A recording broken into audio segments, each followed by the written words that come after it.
Hey, what happened to the Bears? This is the blind dude, North Charleston, South Carolina, reporting to you live from North Charleston.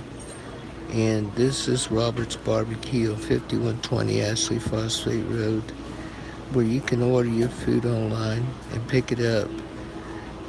And you can call first. The Bears play the Seahawks. The Seahawks must be pretty good.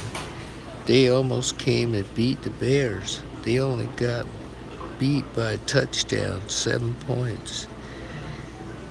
It's supposed to be that the Bears were supposed to be so bad with the Green Bay Packers at one time, but they lost that game, and it turned out that Aaron Rodgers was also playing with an injury, and he came back to beat the Bears. But the Packers came back. He must be feeling that injury due to the fact that their last game, the Packers tied the Vikings 29-29. And it was unusual to have a tie in the NFL.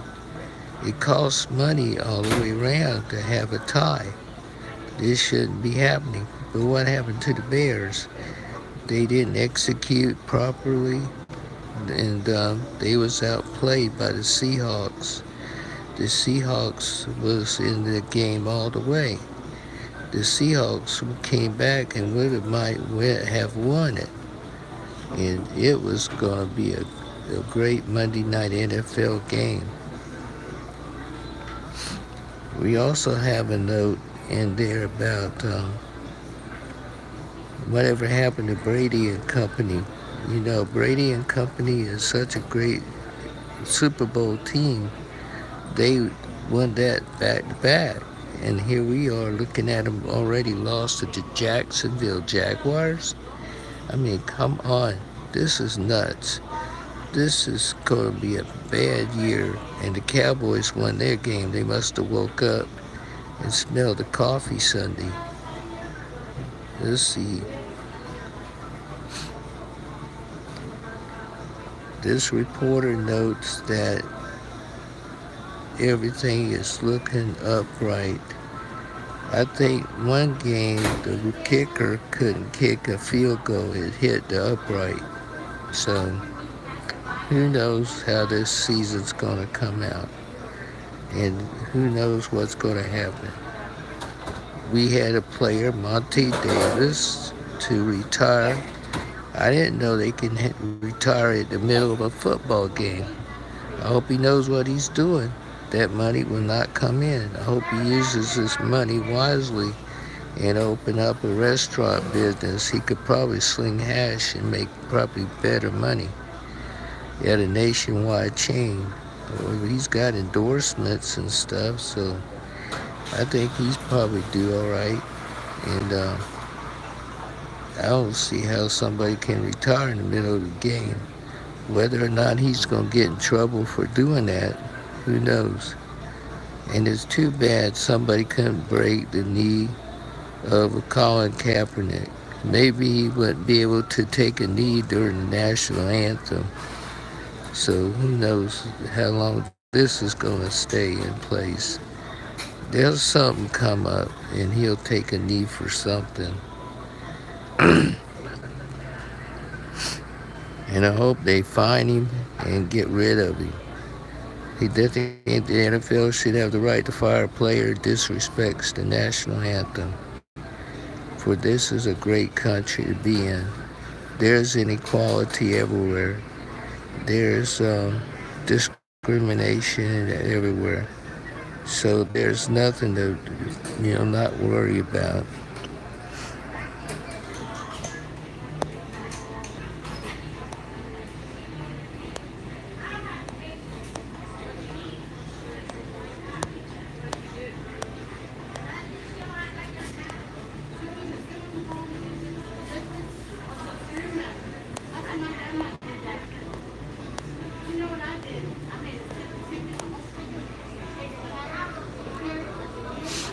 So my phone is giving some problems today, having some technical problems. Um, but I hope to get better equipment eventually. I just want people to know that I still love football, and I think I will listen to college football more than the NFL. But maybe I'll still tune into the NFL. But it is a very weak program. Syracuse beat Florida State. Clemson Tigers, the only thing I have to tell you is don't fall asleep with Syracuse. They might come up and beat you this time. And I hope your season goes downhill. South Carolina plays Vanderbilt Saturday. Vanderbilt is probably going to play South Carolina tough, but this reporter thinks South Carolina Gamecocks will win this game handily. And they have to better win this game every game. The games that I fear they will lose is Florida, and they will lose. Tennessee is coming back. That'll be a strong team. Clemson is iffy. It depends on how they handle Syracuse.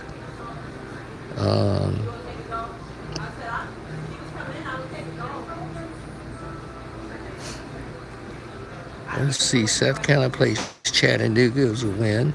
Texas A&M, I would think, is a loss. Kentucky, September the 29th, is a loss. Kentucky's a very strong team. I don't see South Carolina playing Kentucky because they're always giving us a problem.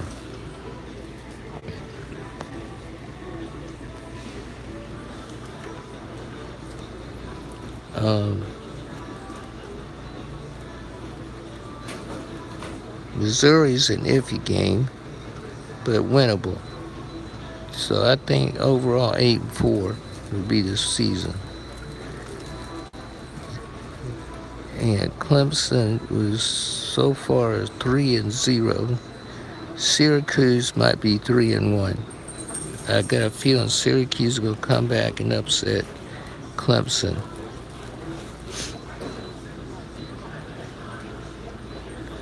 Alabama will be in the national championship, the way it's looking. The Aggies for South Carolina looks like a tough game.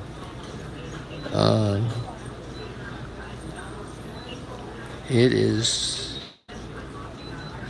unfortunate that Syracuse creamed Florida State because things are expected to come and Syracuse will have to make a name and beat Clemson. Just think of Clemson had a loss not too long ago, still came back and was in the national playoffs. So I don't know how Syracuse game is going to work. But I think overall, I think Syracuse could upset Clemson if they play them tough.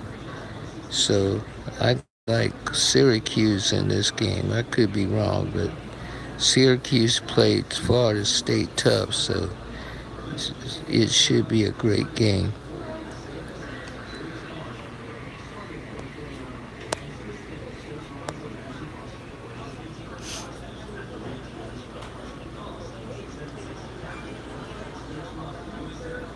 Let me see. Tuesday. Alabama is going to be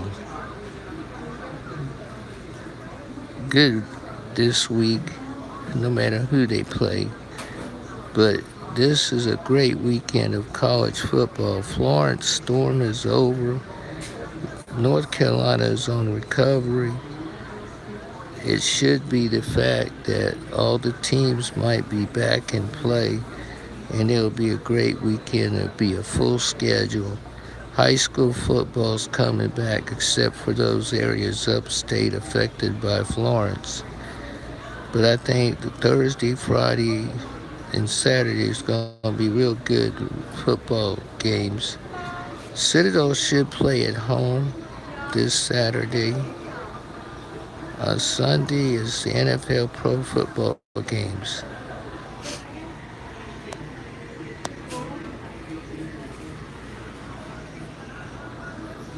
So I urge people to go to their games and support whoever. It's not for me to tell you who to not attend the games.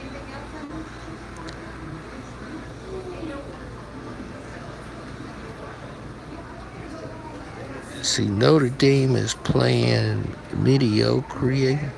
I don't think they'll have a bowl. Maybe. We'll see. They better come up with 7 wins to get a bowl game. Notre Dame may not have a great recruiting class this year to make any kind of impact on the season.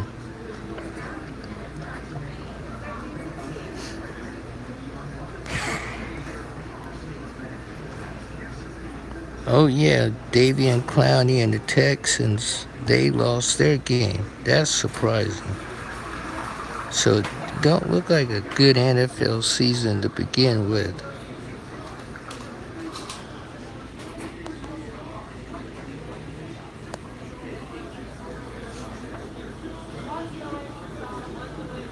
Baseball season, playoffs, it's in full swing.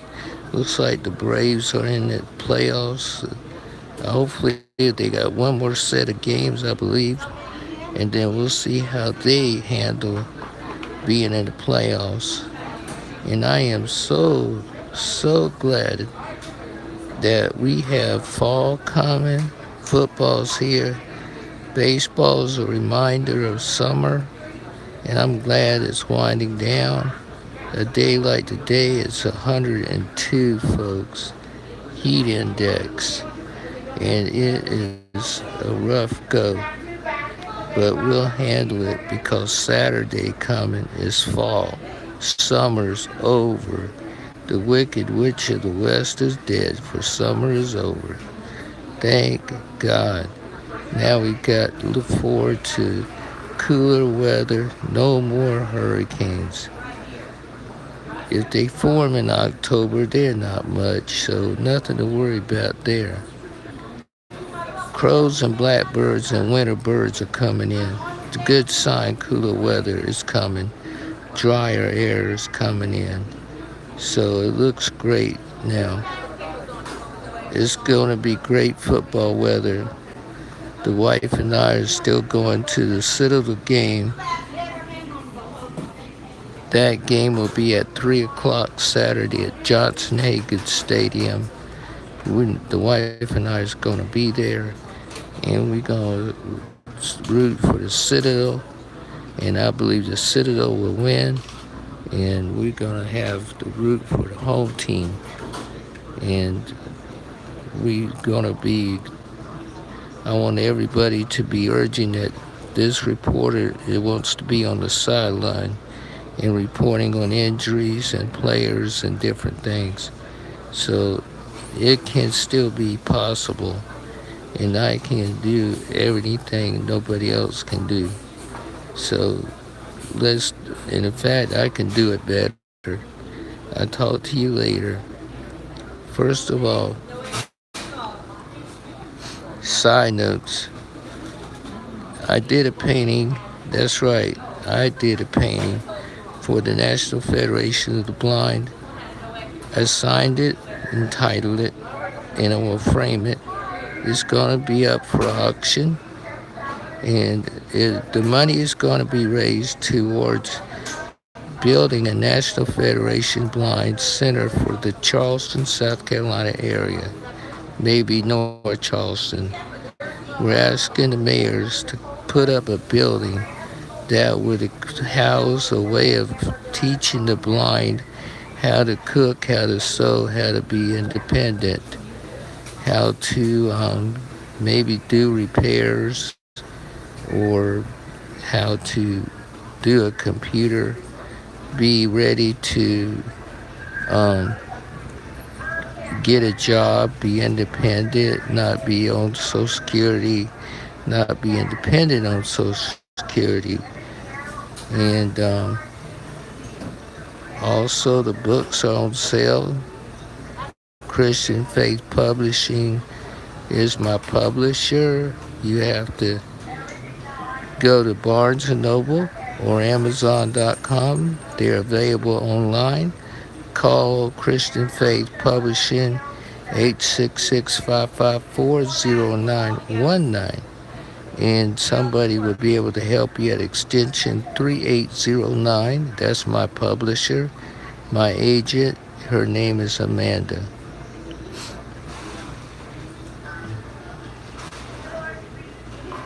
Again, the showing for the painting is this week. The next meeting, October 20th, is when we'll have the auction. I don't know where yet, but location will be announced. Hopefully it'll be a nice dinner to go along with a silent auction for the painting.